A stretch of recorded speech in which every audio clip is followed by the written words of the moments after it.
मी पंढरीनाथ नामदेवराव ढोणे राहणार पांगरा येथील रहिवासी असून आमच्या गावच्या ग्रामपंचायतच्या भ्रष्टाचार जे की 15 वित्त आयोग असो 90-10 असो भारत निर्माणच्या नळ योजनेमध्ये असो या भ्रष्टाचाराची वारंवार तक्रारी करून आजपर्यंत शासनाने कोणतीही चौकशी न केल्या कारणामुळे आज नाईलाजास्तव मला भारत निर्माणच्या पाण्याच्या टाकीवर 90 फूट उंची पाण्याची टाकी आहे, त्या टाकीवर मी आमरण उपोषणास बसलेला आहे।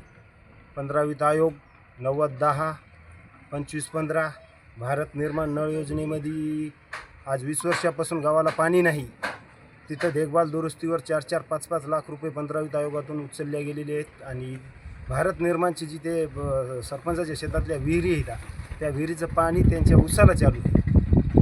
आज उन्हाळ्याचे एवढं कडकडीत उन्हाळा असून गावाला पाणी नाही, पण त्याच्या उसाला ते शासनाचं पाणी त्याच्या उसाला चालू आहे आणि पुन्हा परत 15 वित्त आयोगातून देखभाल दुरुस्तीवर पैसे उचलले गेलेले आहेत। या सगळ्या कामाची सखोल चौकशी करून संबंधितावर योग्य ती कार्यवाही जोपर्यंत होणार नाही तोपर्यंत मी उपोषण माघार घेणार नाही।